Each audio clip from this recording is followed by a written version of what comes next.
제 며느리는 아들과 만나기 전 저와 이미 잠자리를 함께 해왔던 사이입니다.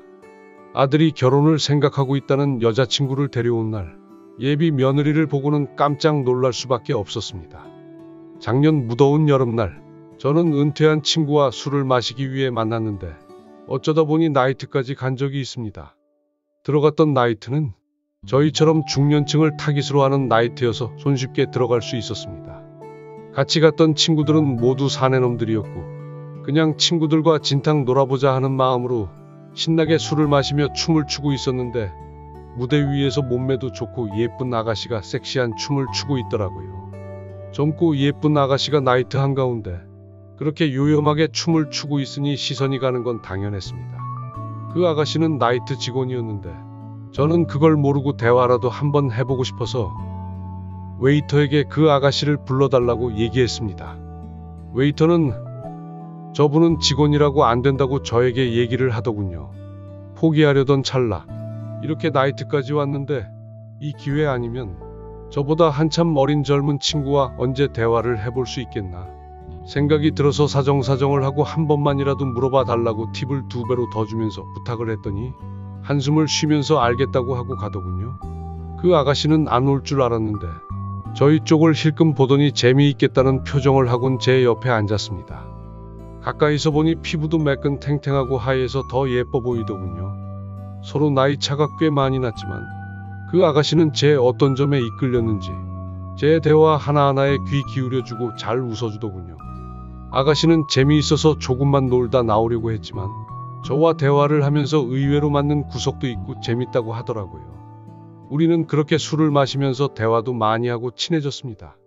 술이 들어가니 알딸딸해져서 좀 더 그 아가씨에게 거리낌 없이 친해질 수 있었고 마지막엔 나이트에서 같이 춤도 췄어요. 그렇게 꿍짝이 잘 맞던 아가씨와 헤어지기가 싫어서 근처에서 술을 더 마시다가 잠자리를 가지게 되었습니다. 그녀와의 밤은 그녀의 춤만큼이나 흥건하고 섹시했고 그녀도 저처럼 좋았는지 마지막엔 기절하듯 자더라고요. 그리고 다음날 그녀와의 만남을 이어가고 싶었지만 그녀에게 민폐일까 싶어 번호도 물어보지 못하고 헤어지게 되었습니다. 물론 제 번호는 건넸지만 그녀가 연락을 주지 않아서 번호를 몰랐죠. 그렇게 일상으로 돌아왔지만 그녀와의 밤은 너무 황홀해서 잊혀지지 않았습니다. 그래서 한동안 그날 만났던 시간과 비슷하게 나이트에 매일 찾아갔는데 그 이후로 전혀 본 적이 없었습니다.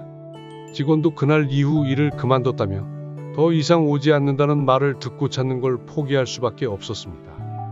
그런데 그런 그녀를 제 아들이 데리고 온 겁니다. 그것도 며느리라고 소개하면서요. 저는 그 자리에서 밥이 입으로 넘어가는지 코로 넘어가는지 모를 정도로 가슴이 너무 떨렸습니다. 그토록 찾던 그녀가 내 앞에 있어 반가우면서도 혹시나 그 일을 아내와 아들에게 말을 할까 두려워서요. 그녀가 그 사실을 말한다면 가정 파탄은 불보듯 뻔한 일이었어요. 그 고민에 밤새 잠 못 이룰 때 새벽에 모르는 번호로 전화가 오는 겁니다. 알고 보니 그녀였어요.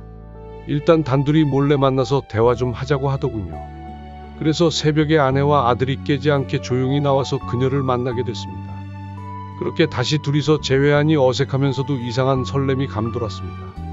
하지만 그런 기분은 제쳐두고 그녀는 본론으로 들어가기 시작했습니다. 시아버지라고 불러야 하나요? 저 아드님이랑 꼭 결혼하고 싶어요. 그날 저와 함께했던 밤은 꼭 비밀로 붙이고 싶어요. 그녀의 말에 저는 오히려 기뻤어요. 저도 원하는 바였고 잘 됐다는 생각을 했습니다. 오히려 그녀가 제 아들의 아내가 된다는 것을 저는 찬성했어요. 그날 밤 같이 행복하기도 했지만 대화를 오래 해보니 아주 바른 아가씨인 걸 알았거든요. 그런데 그녀는 비밀로 붙여달라면서 제 앞에 매달리고는 뭐든지 다 하겠다는 말을 했습니다. 저는 생각이 복잡해지기 시작했어요. 그녀도 나와의 밤이 그리웠을까 하는 생각을 하면서요. 일단 밤이 늦어 그녀를 차에 태우고 그녀의 집에 갔습니다. 그녀는 어렸을 때부터 독립해서 혼자 살아서인지 이것저것 아르바이트를 하면서 살았다고 하더군요. 그래서 그렇게 나이트 아르바이트도 하게 된 거고요. 그녀의 집에 데려다 주고 그녀에게 뭐든 하겠다는 말이 무슨 의미인지 물었습니다. 그녀는 조금 망설이더니 말을 꺼냈습니다. 저희 집으로 가실래요? 저는 그 말에 단번에 알아차릴 수 있었습니다. 그녀도 저와 보냈던 밤이 그리웠던 것을요. 그렇게 자연스럽게 그녀의 집에 들어갔고 문이 닫히자마자 저희는 거칠게 입을 맞추기 시작했습니다. 그녀는 너무 그리웠다는 말을 애타게 하며 침대 위로 쓰러졌습니다. 알고 보니 그 밤이 미치도록 좋았지만 나이 차가 너무 많이 나서 그녀는 저를 계속 피해왔던 겁니다. 하지만 피할 수 없다는 걸 깨닫고 뒤늦게 저를 찾았지만 저를 찾을 수 없었다고 얘기를 하더군요. 저는 그녀를 꼭 안아주면서 그렇게 또다시 좋은 밤을 맞이하게 되었습니다. 그녀는 아들과 결혼식을 어울리고 저와 같은 지붕 밑에서 살고 있습니다. 남들이 보면 며느리와 시아버지의 사이가 정말 돈독해 보일 정도로 요즘 거의 계속 붙어 다니면서 당당하게 데이트를 하고 있답니다. 저희를 보며 제 아내와 아들은 정말 흐뭇해 하더군요. 비록 천생연분을 뒤늦게 만났지만 앞으로 더 잘해주면 되겠다는 마음으로 그녀에게 평생 잘해주려고 합니다. 오늘 사연 여기까지입니다. 끝까지 시청해 주셔서 감사드리며 다음 사연도 재미있게 돌아오도록 하겠습니다. 두 번째 사연입니다. 안녕하세요. 저는 장모님과 불편한 관계를 가진 유부남입니다. 계속 이렇게 지내는 건 제 아내에게도 자식들에게도 죄책감이 너무 심해질 것 같아서 조언을 구하려고 이렇게 사연 보냅니다. 제 이야기를 듣고 많은 조언해 주시면 감사합니다. 저는 제 와이프와 10살이나 차이가 납니다. 아내는 제가 20대 후반 취직 준비를 하면서 병행했던 음식점 알바에서 만난 여자 동생이었습니다. 알바를 하면서 친해지게 되었고 그렇게 연애를 하다 결혼까지 하게 되었습니다. 아내의 어머니는 아내가 어렸을 적 일찍 돌아가셨고 장인어른만 계셨는데요. 몇 년 전 장인어른이 결혼을 하고 싶다며 여성분을 식사 자리에 데려오셨는데 장인어른과 무려 15살 차이가 나고 저와는 5살밖에 차이가 안 나는 사람을 데려오신 겁니다. 게다가 그분은 짧은 치마와 짙은 화장을 했고 소개하는 자리보다는 클럽이나 나이트에 가는 자리에 더 적합한 외모를 풍기고 있었습니다. 저희 부부는 처음에 그 여성분을 보고 당황하고 가시방석에 앉은 것처럼 불편했습니다. 식사 자리가 끝나고 아내는 장인어른을 따로 만나 이건 아닌 것 같다며 다시 생각해 보시라고 말씀드렸는데요. 장인어른은 단호하게 안 된다며 너희 엄마 이후로 이렇게 열정적으로 사랑한 적이 없다고 하시는 겁니다. 그리곤 죽어도 결혼을 하겠다고 하시고 이때까지 나 혼자 너를 키우느라 힘들었는데 응원을 해주질 못할 망정 반대하는 꼴이라니 너무 서운하다고 하시면서 화를 내셨습니다. 저희 부부는 아무리 반대를 해도 장인어른의 고집은 못 걷겠다 싶어 거의 포기를 한 상태였고 그 상황에서 장인어른은 결국 그 여자분과 재혼을 하시게 되었습니다. 너무나 어리고 저에겐 누나 뻘인 장모님을 대하는 건 너무 어색했지만 저는 시간이 지나면서 좀 적응을 했습니다. 하지만 아내는 도저히 적응을 못하더라고요. 장인어른과 장모님은 재혼을 하자마자 이곳저곳 놀러 다니기에 바쁘셨고 장인어른은 연세가 있으셔서 체력적으로 힘들어 하셨지만 젊은 장모님을 위해 맞춰주시는 모습을 보이셨습니다. 그리고 장모님은 담배를 피우시는데 그런 장모님과 함께 지내시다 보니 장인어른의 기침이 심해지셨습니다. 저희 부부는 장모님께 장인어른 옆에 계시면 담배는 자중해 달라는 부탁을 드렸지만 장인어른은 괜찮다며 신경 쓰지 말라고 너희나 잘 살라고 역정을 내셨습니다. 그렇게 2년 정도 같이 사시다가 체력적으로 너무 힘드셨는지 장인어른은 알아 눕게 되셨는데요. 병원에서 검진을 받아보니 폐암 말기라고 하시는 겁니다. 저희는 너무 깜짝 놀랐고 아내는 그러게 검진 받아보라고 할 때 받아보지 왜 이를 키우느냐며 엉엉 울기 시작했습니다. 저희는 최대한 장인어른의 병을 치료하기 위해 항암 치료든 뭐든 다 해봤지만 결국 장인어른은 폐암 말기의 무게를 견디지 못하시고 돌아가셨습니다. 아내는 젊은 장모가 장인어른 연세를 고려하지 않고 주구장창 여행도 가고 옆에서 담배도 뻑뻑 피고 술도 자주 마시니까 장인어른이 일찍 돌아가신 거라며 그 뒤로 장모님을 더욱 미워하게 되었습니다. 그렇게 저희는 장인어른의 장례식을 마치고 자연스럽게 장모님과의 연락이 끊어질 것 같았는데요. 저는 장인어른 장례식 때 서럽게 우는 장모님을 보고 많이 안타까웠습니다. 게다가 장례식이 끝난 날 장모님은 몰라보게 수척해지셨고요. 저는 아내 몰래 장모님께 2, 3일에 한 번씩 연락을 드리게 되었습니다. 처음엔 아내에게 얘기를 할까 했지만 결과는 뻔하기에 아무래도 사위로서 연락을 하는 게 도리다 싶어서 하게 되었습니다. 어느 날 장모님이 화장실 전구가 고장났다고 하셔서 평일에 고쳐주러 갈 겸 과일도 사들고 장모님 집에 방문을 했습니다. 아내에게는 회사 회식이 있어서 늦게 들어갈 것 같다고 거짓말을 하고는 나왔습니다. 과일을 본 장모님은 너무 기뻐하시면서 얼마 만에 보는 사람이냐며 너무 좋다고 하시는 겁니다.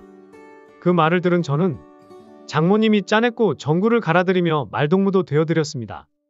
장모님이 저녁도 먹고 가라고 하셔서 거절을 했지만 자기가 장인어른과 살면서 사위한테 밥을 차려준 적이 없는데 이번만 받아주면 안 되냐고 슬프게 말씀을 하셔서 마지못해 장모님과 저녁을 같이 먹게 되었습니다. 장모님은 이렇게 와줘서 고맙다고 일까지 시켜서 미안하다며 저녁과 함께 술을 내오셨습니다. 장모님이 따라주시는 술을 안 마실 수는 없어서 마시고 또 마시다 보니 좀 취하게 됐습니다. 얼마 지나지 않아서 졸음이 몰려왔고 장모님은 술을 마셔서 운전도 못하니 그냥 자고 가라고 하셨습니다. 대리운전을 부를까 생각했지만 다음 날이 주말이고 하니 그냥 아내에겐 문자로 술자리가 너무 길어지고 팀장님 집에서 또 한잔 하게 되어서 집에 못 들어갈 것 같다고 이야기를 했습니다. 그렇게 장모님 집 소파에서 쉬다가 잠이 들었는데요. 새벽에 누군가 제 몸을 더듬는 느낌이 들어서 깨보니 장모님이 제 아랫도리를 만지고 계시는 겁니다. 깜짝 놀라서 장모님께 왜 이러시냐고 물어봤지만 장인어른을 떠나보내고 안 한 지 너무 오래됐다며 한 번만 하자고 말을 하셨습니다. 저는 무슨 말도 안 되는 소리냐며 거절을 했지만 장모님은 무릎을 꿇으며 제발 한 번만 해달라고 절대 비밀을 지키겠다고 사정사정을 하셔서 이미 저도 흥분하기도 했고 술에 취해서 저도 모르게 장모님의 요구를 받아들이게 되었습니다. 그런데 장모님은 한 번이 아니고 몇 번을 한지 모를 정도로 해가 뜰 때까지 하는 거 아니겠습니까? 결국 제가 힘들어서 그만해야겠다고 얘기를 했습니다. 그렇게 화장실에서 씻고 나왔는데 장모님께서 아무래도 자신의 넘치는 욕구 때문에 장인어른이 일찍 돌아가신 것 같다고 얘기를 하시는 겁니다. 예전에 그 얘기를 하셨다면 말도 안 된다고 생각을 했겠지만 경험을 해보고 나니 그 말에 일리가 있겠다고 생각을 했습니다. 거기에 장모님이 담배를 피우시는 게 화근이 되어 돌아가신 것 같고요. 저는 서둘러 집으로 돌아갔는데 맞이해주는 아내와 자식들을 보고 나니 후회가 밀려왔습니다.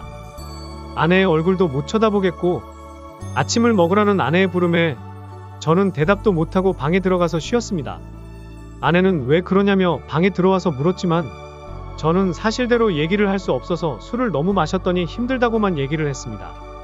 그 뒤로 장모님은 매일매일 연락이 오셔서 자꾸 제안을 하시는데 아내 몰래 장모님을 찾아가는 게 맞는지 너무 고민이 됩니다. 장모님을 계속 피하다가 이대로는 안 되겠다 싶어서 단호하게 거절했더니 장모님은 표정이 싹 바뀌며 거절을 하면 네 아내에게 다 얘기를 할 거라면서 협박을 하시는 겁니다. 결국 저는 아내 몰래 장모님과의 불편한 관계를 유지하고 있는데요. 장모님의 커다란 욕구 때문에 제 몸도 점점 수척해져 갔고 그 일을 까맣게 모르는 아내는 점점 수척해지는 제 모습을 보며 한약을 지어야겠다고 말을 합니다. 저는 어떻게 해야 좋을까요? 아내에게 말하자니 이혼이 뻔할 것 같고 그렇다고 계속 이 비밀을 유지하면 제 몸이 죽어나갈 것 같습니다. 조언 좀 부탁드립니다. 오늘의 사연 여기까지입니다. 구독과 좋아요 눌러주시면 매일 재미있는 사연으로 찾아뵙도록 하겠습니다.